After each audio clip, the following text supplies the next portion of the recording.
Welcome back. Let's check on regional developments. Afreximbank, Africa's premier multilateral financial institution, has officially launched the construction of its first Afreximbank African Trade Center in Bridgetown, Barbados.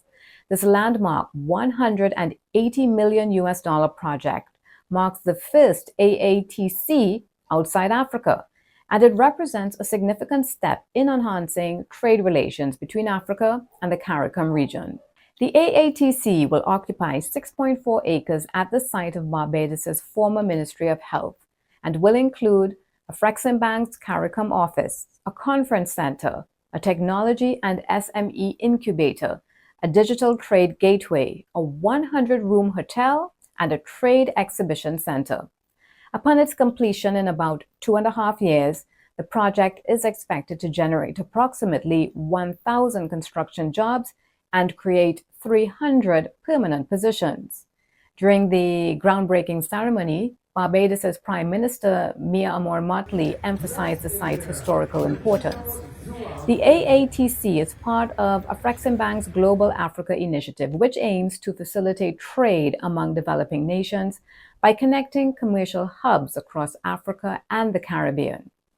The bank has committed 2.5 billion US dollars in credit lines to CARICOM to support regional development, particularly in light of new oil discoveries in Guyana and Suriname. Last year, the bank provided 25 million US dollars for Barbados' Cricket World Cup venue refurbishment and is progressing on additional deals valued at 500 million US dollars. Antigua and Barbuda has officially phased out paper disembarkation cards. The country has opted for a more modern and convenient transportation system. Visitors welcome the new electronic process that allows them to complete essential forms digitally before arrival. In the past, passengers were required to fill out paper forms before landing. However, all documentation can now be submitted electronically. Upon arriving at the immigration center, visitors are greeted by a QR code reader. They can effortlessly complete the immigration checks by scanning the necessary forms on their phone. The required forms can also be accessed at arriveantigua.com. The Cayman Islands cruise sector grapples with declining passenger numbers and shrinking profits for local tour operators. Trinidadian-born regional economist Marla Ducaran points out that despite cruise lines selling more excursions in Cayman than in many other Caribbean ports, local operators receive only a small portion of the revenue.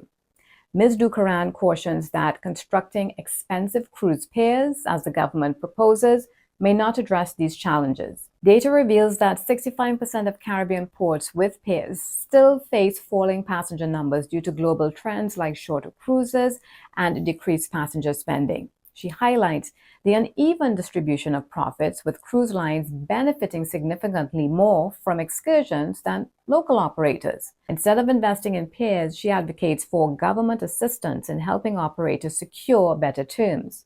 Her report questions the assumption that piers would enhance tourism, noting that even ports with piers, such as St. Martin and the Bahamas, have lower excursion participation than Cayman.